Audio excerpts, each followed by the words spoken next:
सेवा नमस्ते भन त नमस्ते भन न अलि साह्रो अहिले चाहिँ हाम्रो ब्रेक टाइम हो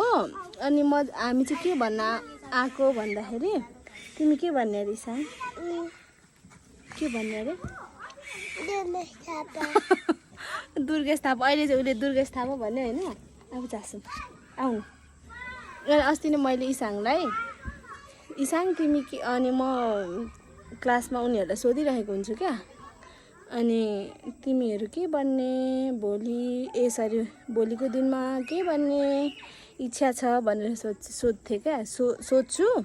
अनि उसले चाहिँ अस्ति नै अरू सबैले कसैले टिचर कसैले डक्टर कसैले पुलिस कसैले आर्मी होइन समथिङ के भन्दै थियो अनि उसले चाहिँ मलाई मिस म त उमेश थापा बन्छु भनेर भन्यो होइन अनि के रहेछ उमेश थापा को रे उमेश थापा यस्तो सम्झ्यो अनि फेरि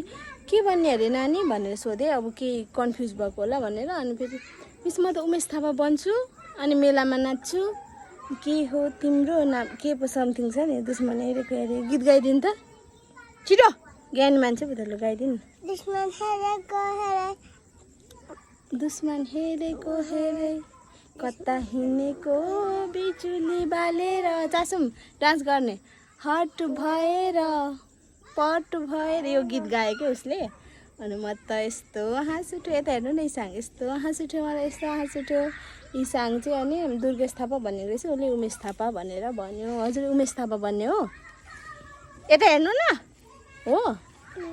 अनि उमेश थापा बनेर चाहिँ के उमेश थापा बन्नको लागि हामी के गर्नुपर्छ सरी दुर्गेश थापा बन्नको लागि पढ्नुपर्छ लेख्नुपर्छ ज्ञानी मान्छे बन्नुपर्छ अनि मात्रै दुर्गेश थापा बनिन्छ नि होइन चासो हजुर चाहिँ के भन्ने हजुर चाहिँ के भन्ने सीमा मिस भन्ने हस् भन्नुहोस् र ज्ञानी मान्छे हो नि त आर्य यहाँ आउनु त हाई भन्नु छिटो ज्ञानी मान्छे लजाउनुहुन्छ हाई भनौँ उनीहरू चाहिँ भर्खर खाजा खाएर आएको है हाम्रो ब्रेक टाइम भयो उनीहरू घर नजिक छ नि त के सामान माम खाएर आउनुभयो अनि कागतीको उसले पनि अमिलो अचार कति मनपर्छ दियान केसँग माम खाएर आउनुभयो केसँग दियान केसँग भन्नु न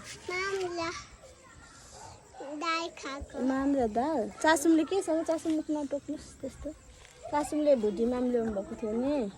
इसाङले दाल साग ल्याउनु भएको थियो ल हाई बाई गरिदिनु सबैजनालाई सीमा मिसको भन्नु त सीमा मिसको